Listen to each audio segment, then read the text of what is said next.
the HK MR556 A4. Fourth iteration of this particular rifle. Now, I'm just gonna call it what it is. To me, this is the HK MR, this is the HK 416. I've had this unreasonable love affair with the 416. And I know a lot of people are like, oh yeah, because that's the gun that killed bin Laden. I don't actually care about that. Just to be honest, I don't care about that. I've always just loved, I'm kind of an HK fanboy. I've loved their rifles. I remember the first time the MR556 came out, I was like, oh, right? That was kind of back before, when ARs were still very much kind of a newer thing.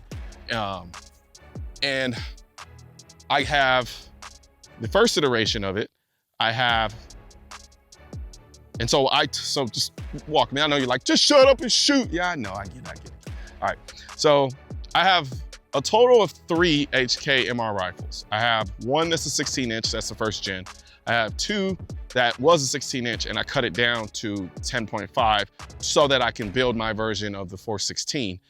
That turned into a clusterfuck. We'll talk about that later in a different video. I actually did a video on that, breaking that down.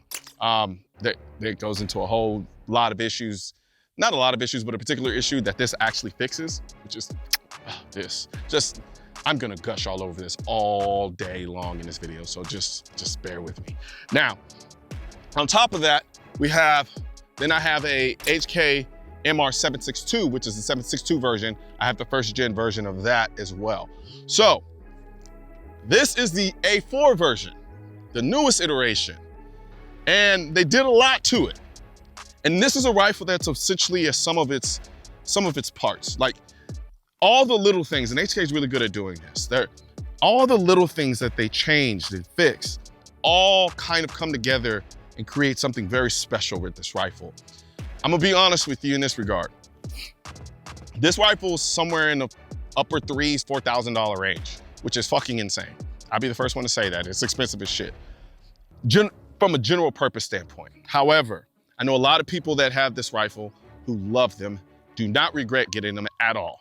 So clearly something's being done that's correct with this rifle, that the people who are buying them and spending your money to fork over for it, love them. And so a lot of it, to me, I think has to do with just the inherent feel of this rifle. This rifle feels incredibly solid and high quality. It sounds cheesy, but I have a hard time understanding why it feels this good. There are a couple of rifles that you put them in your hand, they don't move. They're just rock solid. And this is one of those rifles.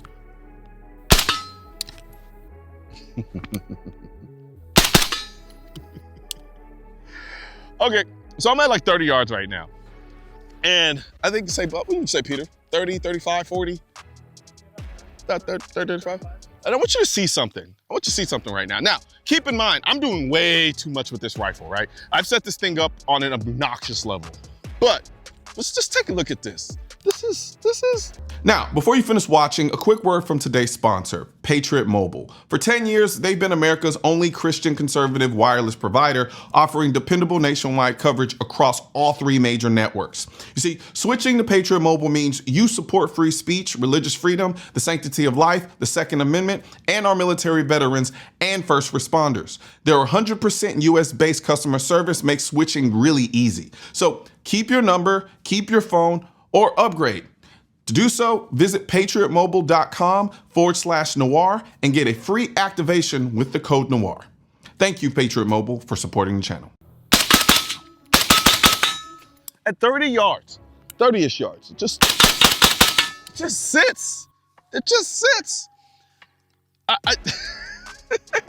So, one of the reasons why it does it so well, the issue I had with the first iteration of my rifle where I cut the barrel down is that didn't have an adjustable gas block. So essentially what ended up happening is that gun became obnoxiously overpressured. It'd be blowing smoke back in your face when you put a suppressor on it. And then on top of that, it was just beating the gun to death. The bolt was just running too hard and too fast, and I couldn't adjust it.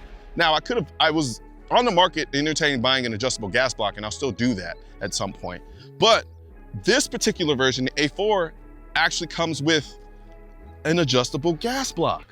So now you can more or less semi-tune the gun based on the suppressor you're running. So right now I'm running the Huxworth flow-through can on this rifle. And I think I inherently did it because I'm like, look, I want to do a flow-through system on this thing.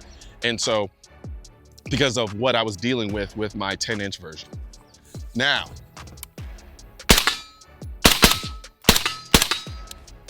God, this rifle sits. And you notice something? No gas blowback. No gas blowback. Let me tell you something, gas blowback sucks. It makes me not like suppressors sometimes, which is why I love this new wave of flow-through cans, because now I'm not getting berated in the face by poison gas. Did I say poison ass? Okay, good. See, no gas. No gas, look at this. No gas, nothing. I love it. Nothing I love on this rifle is the safety. The safety on this rifle is perfect. Almost every rifle I touch, I feel like I need to change the selector switch. Some of them are good, some of them are terrible, some of them are shit. This one is perfect, at least for me. I tend to like a 45-degree throw. This safety selector on here, it has this extended lever a little bit, so it makes running the safety incredible. Like watch. So here, up, down, up, down. I don't know why I'm showing you that because you're not going to really see the difference, but from a feel standpoint, it feels so much better than most of the safety selectors that I've actually run on guns, even aftermarket ones.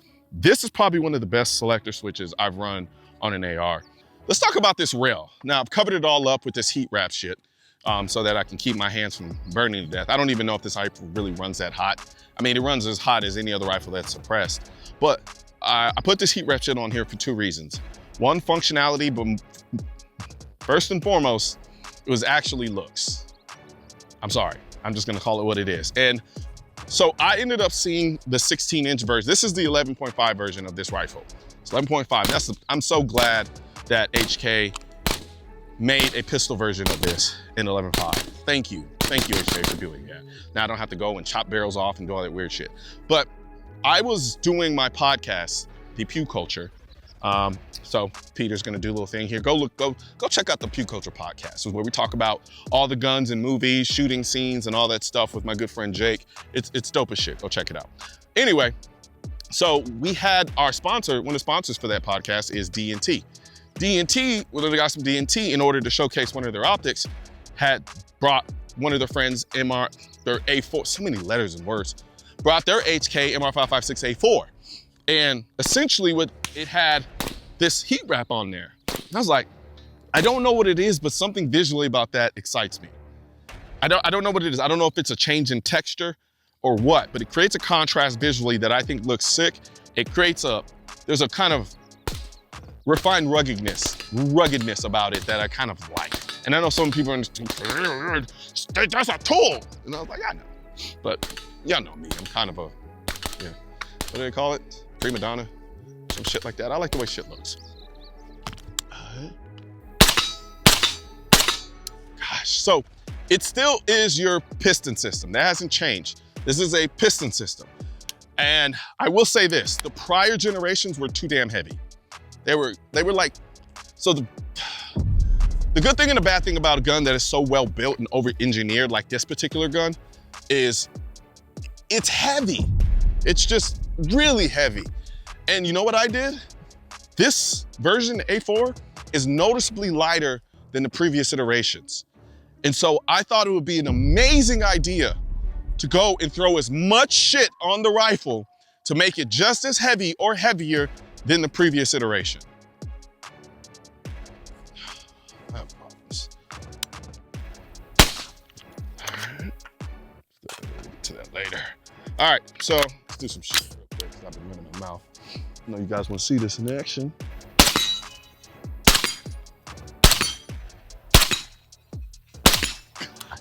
Like, Peter, can you show them? Show them? Yes, I did kind of clip the chain on the second to last one. We're not going to tell them. But, like, look at this. We're here. We'll do it again. Watch. Let's see. Damn,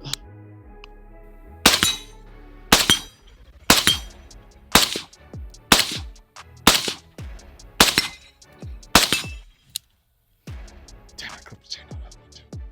No, I hit it. I didn't clip it. Whatever, it doesn't matter. So as you can see, this gun shoots very flat, at least in this configuration, right? And so I decided I wanted to put as many gadgets and tools on this rifle as I possibly could, because there's something about this rifle that lends itself very well to just wanting to put shit on it. And a lot of it has to do with how it looks. Now, I gotta say this. I've heard some people bemoan this big ass HK on the side of the rifle. It doesn't bother me. It doesn't bother me. It kind of reminds me of, like, you know, the stickers like on the side of the Porsches, like the GT3 RSs, GT3S at the bottom. I kind of like that sometimes. And sometimes I'm like, I don't like that shit. But this, I kind of like it. But then again, I'm an HK fanboy. So there's that. So yeah, it's pretty sad actually. So this rail, I think what really makes, visually the biggest difference between the previous generation and this generation is the rail that you can't see. The rail that you can't see. It is just an M-LOK rail system, but like I said, HK just has this ability to create aesthetic looking firearms in the most unintentional ways. Like, it doesn't look like they're trying to create good looking guns. The guns just end up being good looking. And the same thing with this rail. I've seen countless M-LOK rails, but for some reason this M-LOK rail just looks so much nicer. But not even nice, cooler. Cooler, that's a better way to put it.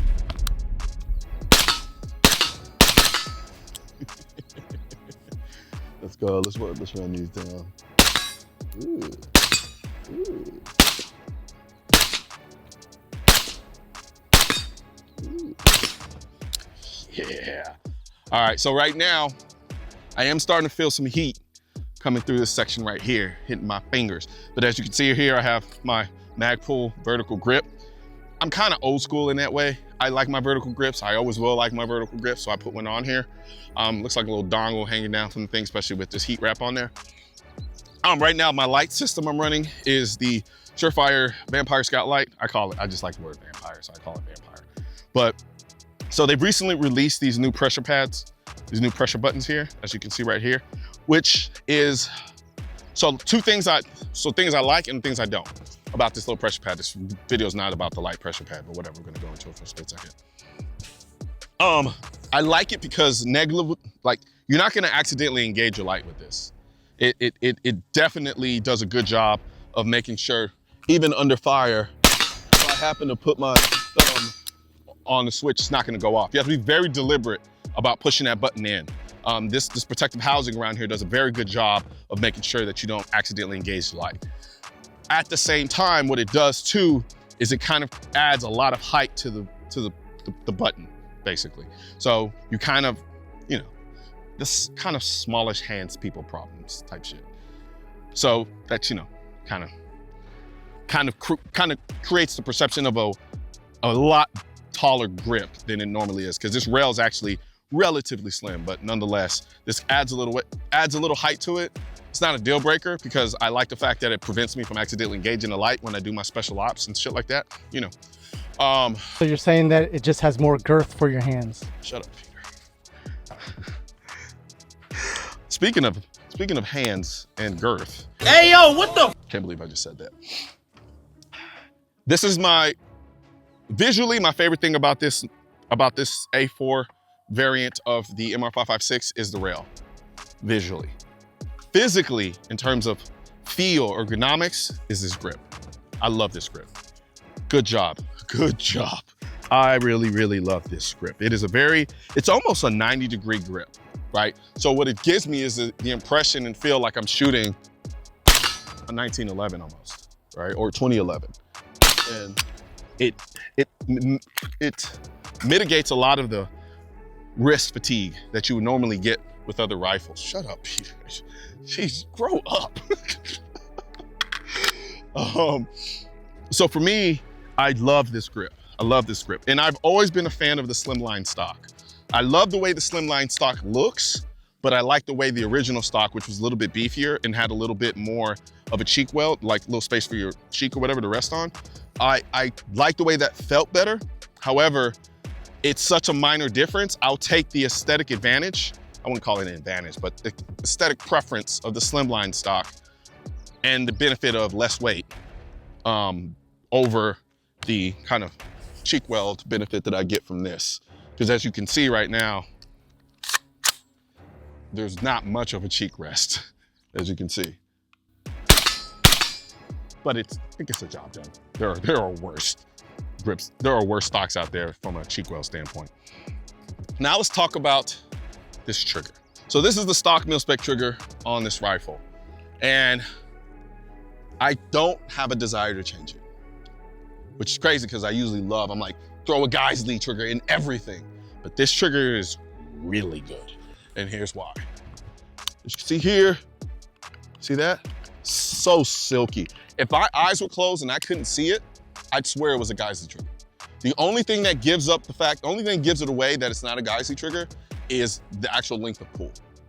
So, cause this take up, that's Geissele. That's a Geissele take up right there. Oh man, look at that. You can almost hear how smooth it is. Look at that. Then you hit this wall, solid wall, and that's when you notice, okay, this is not a Geissele trigger, but it is really good, really good. So now let's talk about this reset. So we here, reset. Whoa! Whoa! Woo! See, okay, I don't shoot the reset. I don't shoot the reset very often. So that was a very real reaction. Because when people who don't understand what I mean by don't shoot the reset, when I pull the trigger on this gun, I immediately letting my finger off the trigger and coming back and pulling out the slack. So it's kind of like bang, back on it, bang, back on it, instead of bang, click, bang, click. So let me show you. So this is how a lot of people do it. It's here, it's bang, click, bang, click, bang, click. Me, I'm here. So I was taught that by my good friend Lynn. Long time ago. We actually just did a podcast with him. He's the guy that owns the tire range that you guys see me at sometimes when I do my videos. And he taught me how to shoot that way, and it largely allows you to shoot faster. You kind of have to learn how to do it and work your way up to it, because initially you might kind of ND.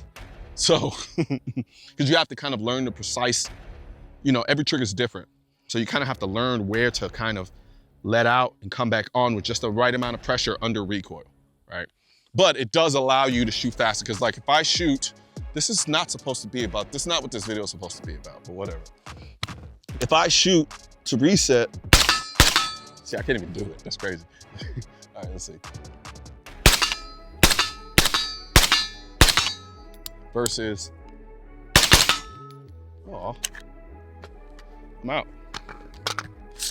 Either way, you get the point. The trigger on this gun is phenomenal. Phenomenal. I have no desire to change it. So that in large is my MR556 A4. As you can see here from a sighting system, I'm kind of playing around with stuff, I'm tinkering. Initially, I kind of did this whole Unity Tactical high-rise mount because I was gonna do night vision and all that crap on there. And then I'm running this Comp M5 from Aimpoint along with this awesome EOTech riser. I don't know if okay. I like the EOTech magnifier. The gun's hot, that's why I'm kind of dancing.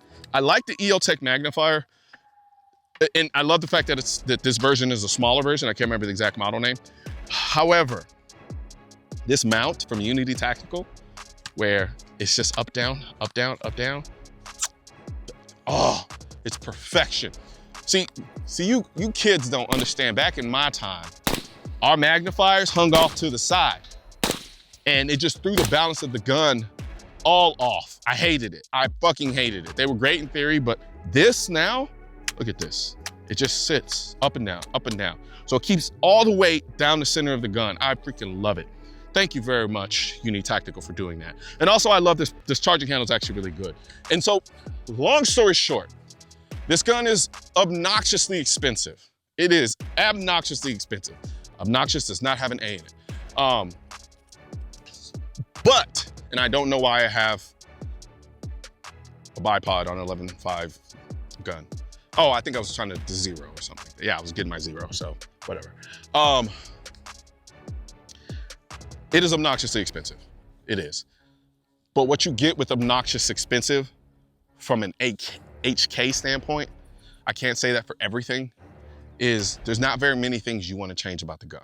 Like, think about it. What did I say about this that I actually want to change? And I am a tinkerer. I would change everything. There's nothing on this rifle I want to change. Nothing. Nothing. Wait, let me make sure I didn't actually change anything on here without realizing it before I start talking, saying some shit that's not true. Okay, yeah, oh, I changed the muzzle device. I changed the muzzle device so I can put this can on here. That's it. Everything else, I love. I love the safety selector. I love this grip. I love the trigger. I like the stock. I love the way it looks. I love the rail system. I love the fact that they did not, I love the fact that they made it lighter than the previous version. It's still heavy, but it's noticeably lighter than the previous version. But it doesn't matter because I put a bunch of shit on here to make it just as heavy anyway. So that's neither here nor there. At the end of the day, is this gun worth it for this price point? This is almost a $4,000 gun, if not $4,000. Yes, if you love it.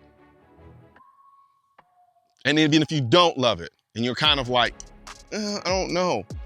I really genuinely think if you ended up buying it, you grow to love it. Because you pay $4,000 for it. You don't have a fucking choice at that point. Oh, I almost forgot. See, I told y'all, like, people don't believe that I do these first mags off the cuff. Definitely do them off the cuff. Actually, it's pretty obvious because I ramble. Now, I forgot. This lower is completely ambidextrous. Oh, also, I have this weird, like, I'm kind of insecure about saying the word ambidextrous because for the longest time I would say ambidextrous, and that's not correct. So now you notice if I ever say ambidextrous, I say it really fast, just in case my subconscious puts the B in it. I know y'all don't care, whatever. This lower is completely ambi. And that's another thing I loved about it. I have the ability here to run, I can mag release here if I wanted to. Then we have my paddle on this side. And then we also, so I have the paddle on this left side, and then I have a bolt release on the right side. So, like I said, there's nothing on this gun that I want to change. You know, some rifles you get, and you're like, all right, I'm gonna change the lower. I'm gonna change the upper a little bit. And it's like, you should just build the damn rifle yourself. When you could just drop $4,000 and get one that you don't want to change it. I'm so joking. You don't need a $4,000 rifle. However, if you got this $4,000 rifle, I think you'll love it.